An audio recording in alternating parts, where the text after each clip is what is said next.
ಬೀದರ್ ಲೋಕಸಭಾ ಚುನಾವಣೆ 2024ರ ಪ್ರಯುಕ್ತ ಕಾಂಗ್ರೆಸ್ ಅಭ್ಯರ್ಥಿ ಸಾಗರ್ ಈಶ್ವರ್ ಖಂಡ್ರೆ ಅವರು ಔರಾದ್ ಮತಕ್ಷೇತ್ರದ ಖೇಡಾ ಸುನಾಳ್ ಮದನೂರ್ ಗ್ರಾಮ ಪಂಚಾಯತ್ ವ್ಯಾಪ್ತಿಯಲ್ಲಿ ಕಾರ್ಯಕರ್ತರು ಹಾಗೂ ಮುಖಂಡರ ಜೊತೆ ಸಭೆ ನಡೆಸಿ ಮತಯಾಚನೆ ಮಾಡಿದರು. ಈ ಸಂದರ್ಭದಲ್ಲಿ ಅನೇಕ ಮುಖಂಡರು ಇನ್ನಿತರರು ಹಾಜರಿದ್ದರು.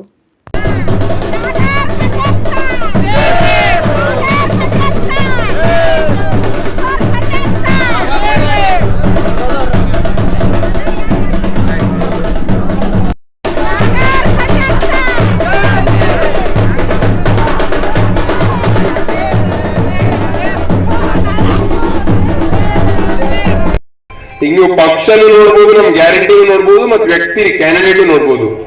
ಅದಕ್ಕೆ ನಿಮ್ ಜೊತೆ ಇರ್ತೀನಿ, ನಿಮ್ ಯಾವತ್ತೂ ನಿಮ್ ಕೈ ಬಿಡೋದಿಲ್ಲ. 24 ತಾಸು ನಿಮ್ಗೆ ನಾ ಟೈಮ್ ಕೊಡ್ತೀನಿ. ನಾನು BBA LLB ಅಡ್ವೊಕೇಟ್ 5 ವರ್ಷ ನಾನು ಡಿಗ್ರಿ ಮಾಡಿದ್ದೀನಿ.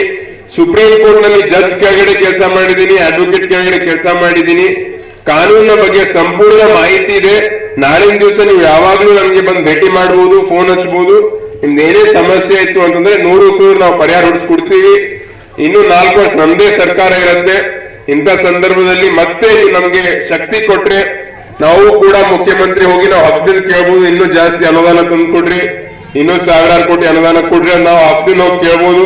ಡೆಲ್ಲಿಯಲ್ಲೂ ನಮ್ ಶಕ್ತಿ ಹೆಚ್ಚಿಗೆ ಆಗುತ್ತೆ. ಅದಕ್ಕೆ ನೀವು ಕೆಲಸ ನೋಡ್ರಿ, ಅಭಿವೃದ್ಧಿ ನೋಡ್ರಿ, ಕ್ಯಾಂಡಿಡೇಟ್ ನೋಡ್ರಿ. ಈಗ 10 ವರ್ಷ ಅವ್ರು ಬಂದಿಲ್ಲ, 5 ವರ್ಷ ಸಚಿವರಿಂದಾಗಿ ಅವ್ರು ಊರಿಗೆ ಬಂದಿಲ್ಲ, ಕೆಲಸ ಮಾಡಿಲ್ಲ ಅಂತಂದ್ರೆ ಮುಂದಿನ 5 ವರ್ಷನಾಗ ಅವ್ರು ಇದೇ ರೀತಿ ಮಾಡ್ತಾರ. ಮತ್ತವ್ರಿಗೆ ಗಮನ ಹೆಚ್ಚಿಗೆ ಆಯ್ತದ. ಔರಾ ತಾಲೂಕದ ಒಬ್ಬರು ಸಂತಪುರ್ ಇರ್ಬೋದು, ಹೆಡ್ಗಾಪುರ್ ಇರ್ಬೋದು, ಒಬ್ಬರು ರೈತರು ಅವ್ರಿಗೆ ಫೋನ್ ಹಚ್ಚಿರು, ಗೊಬ್ಬರಗೋಸ್ಕರ ಫೋನ್ ಹಚ್ಚಿರು, ಅವರಿಗೆ ಉಲ್ಟಾ ಮಾತಾಡಿ ಶಿಕ್ಷಕರಿದ್ರು, ಅವ್ರಿಗೆ ಸಸ್ಪೆಂಡ್ ಮಾಡಿಸಿರು. ಬಾಲ್ಕಿ ತಾಲೂಕದು ರೈತರಿಗೂ ಇದೇ ರೀತಿ ಮಾತಾಡ್ತಾ ಇದ್ದಾರೆ. ದೊಣಗಾಪುರ ಗ್ರಾಮದಲ್ಲಿ ನಾನು ಹೋಗಿದಾಗ ರೈತರೊಬ್ಬರು ಕರೆಂಟ್ ಕೇಳಿದಾಗ ನನ್ನ ಕಾರಿನ ಡಿಕ್ಕಿನ ಕರೆಂಟ್ ಅದ ನೋಡು ತಗೋಪ್ಪ ಅಂತ ಆ ರೀತಿ ಉತ್ತರ ಕೊಟ್ಟಿದ್ದಾರೆ. ಈ ಎಲ್ಲಾ ಹಳ್ಳಿಗಳಲ್ಲಿ ಪ್ರತಿಯೊಬ್ಬರು ಯಾರೇ ಅವ್ರಿಗೆ ಹೋಗಿ ಭೇಟಿ ಮಾಡಿದಾಗ ಯಾರಿಗೂ ಕರೆಕ್ಟ್ ಆಗಿ ರೆಸ್ಪಾನ್ಸ್ ಸಿಕ್ಕಿಲ್ಲ. ಇವಾಗ ಅದೇ ಈಗ ಸಿಕ್ಕಿಲ್ಲ ಅಂದ್ರೆ ಮುಂದೆನೂ ಇದೇ ರೀತಿ ಆಗತ್ತೆ. ಅದಕ್ಕೆ ಗ್ರೌಂಡ್ ಅಲ್ಲಿ ಗ್ರಾಸ್ ರೂಟ್ ಲೆವೆಲ್ ಅಲ್ಲಿ ಯಾರು ಕೆಲಸ ಮಾಡ್ತಾರೆ ಅದನ್ನು ನೀವು ನೋಡಿ ನೀವು ಮತದಾನ ಮಾಡ್ರಿ. ಮತ್ತೆ ನಮ್ದು ಕೂಡ ಟ್ರ್ಯಾಕ್ ರೆಕಾರ್ಡ್ ಇದೆ. ಬಾಲ್ಕಿ ತಾಲೂಕಿಗೆ ನೀವು ಬರ್ಬೋದು, ಬಾಲ್ಕಿ ತಾಲೂಕಿನ ಅಭಿವೃದ್ಧಿ ನೀವು ನೋಡ್ಬೋದು.